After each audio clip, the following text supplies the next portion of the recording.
Livro Geração, relembrando a vida de um profeta, compilado por Angela Smith. Testemunho do irmão Carl Willing. Nascimento em 30 de setembro de 1921, morte em 4 de maio de 2010. Eu nasci e cresci numa fazenda que ficava apenas umas 7 milhas do rio New Albany, Indiana. Éramos apelidados de ratos do rio, porque toda vez que chovia e a água subia, nós corríamos. Eu morei lá até vir para o oeste em 1966. Você pode não compreender bem a época quando eles tinham as grandes orquestras Benny Goodman e Guy Lombardo. Eu gostava de me vestir, dançar valsa, e com certeza aquilo também envolvia um pouco de bebida. Então, eu conheci minha futura esposa em um encontro não marcado, e o Senhor mudou meu rumo. Ela nunca tinha feito nada de errado em toda a sua vida. Foi aí quando a dança e a bebida desapareceram. Esse foi o ponto de minha mudança de direção, e eu comecei a ir à igreja metodista, onde ela era uma professora de escola dominical. Então, eu peguei o livro que Gordon Lindsay publicou sobre o irmão Brian, um homem enviado de Deus. Li e pensei, se o irmão Brian alguma vez vier à cidade, eu vou fazer o maior esforço para vê-lo, não percebendo que ele morava a apenas algumas milhas de mim em Jeffersonville. Então, de forma surpreendente, descobri isso. A primeira reunião em que eu tive a chance de ir foi no colégio de Jeffersonville. Eles tinham uma pequena plataforma montada no meio do ginásio. Eu caminhei até a arquibancada. Naquela noite, ele usou o dom de pegar as pessoas pela mão. Claro, eu não estava perto o suficiente para ver a coloração que isso trazia, mas eu associei o dom que ele tinha com o dom que Moisés tinha. Aquilo me levou lá atrás, e eu sabia que as curas eram genuínas e sobrenaturais desde a primeira vez que o vi. Depois daquilo, eu me reuni com minhas duas filhas mais velhas, Jack e Madeleine, e fomos ao Tabernáculo Branha. Eu estava faminto pelo sobrenatural e encontrei no irmão Branha. Eu realmente não o conheci até a reunião de acampamento de Acton em 1955. Billy Paul estava distribuindo cartões de oração e minha esposa e eu tínhamos ido lá. Eu sempre me sentava longe do irmão Brian. Não é que eu tinha medo dele, mas pela reverência e respeito que eu sentia. E eu tentava me manter afastado. Tudo o que me importava era o que ele tinha a dizer. Eu consegui ouvir bem naquela época. Nós estávamos sentados na penúltima ou antepenúltima fileira e Billy Paul veio e me ofereceu um cartão de oração. Eu não queria aceitar, mas um amigo meu disse: Cal, pegue o cartão de oração. E surpreendentemente eu fui o terceiro ou o quarto que ele chamou. Isso me assustou um pouco.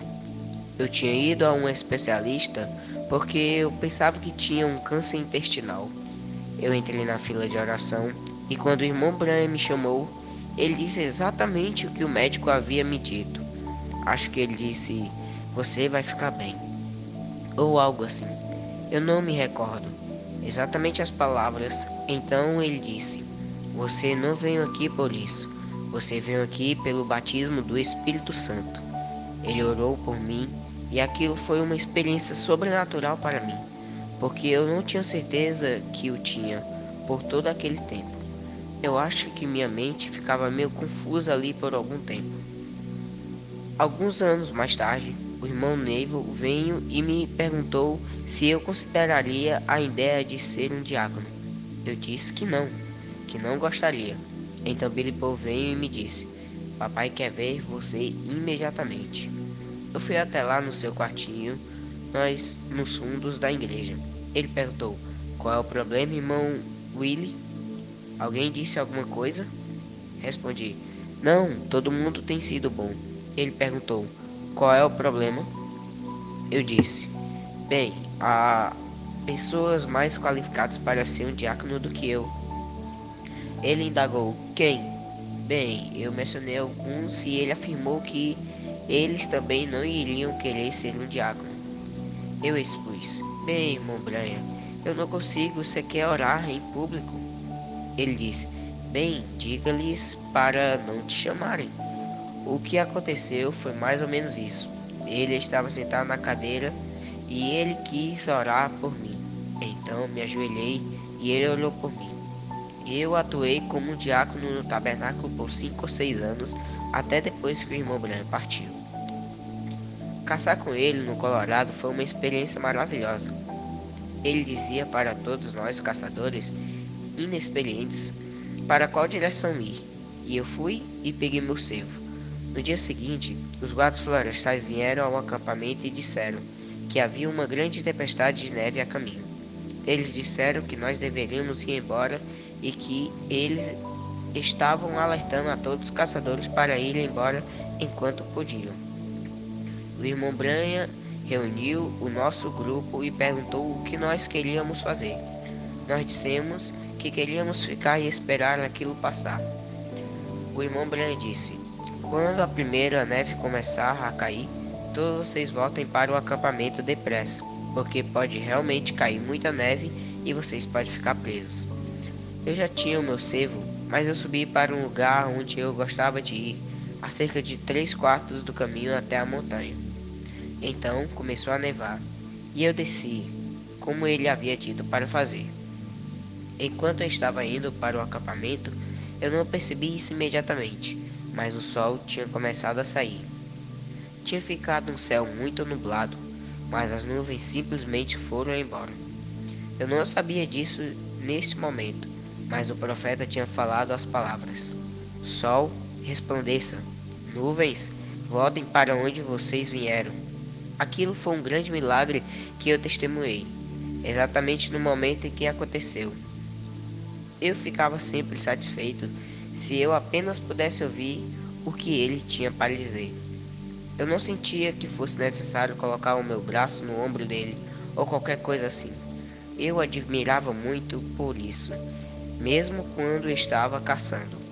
Eu sempre olhei para ele como mais do que um profeta. Eu estava presente no tabernáculo quando o irmão Branham pregou as eras da igreja, e o próprio Deus desceu e confirmou o profeta diante dos meus olhos. Aquela luz que apareceu era algo muito sobrenatural para mim. Eu estive muitas vezes no tabernáculo quando o irmão Branham vinha ao púlpito e dizia: vocês todos sabem o que eu estou esperando? Então imediatamente ele dizia: agora ele está aqui. Eu tomo cada espírito aqui sobre o meu controle. Aquilo era sempre um choque muito espiritual, por causa da atitude dominante que existia ali. Ele exaltou Jesus Cristo mais do que qualquer outro que eu já tenha conhecido ou ouvido. Eu nunca olhei para ele como um Deus, apesar de muitos deles terem feito isso. Mas eu cheguei a ouvir irmão Branham dizer que ele acharia estranho se eles não tivessem feito isso. Mas eu volto para a lição de Moisés. Deus fez de Moisés um Deus, e Arão era o seu profeta. E essa é a maneira que vejo isso.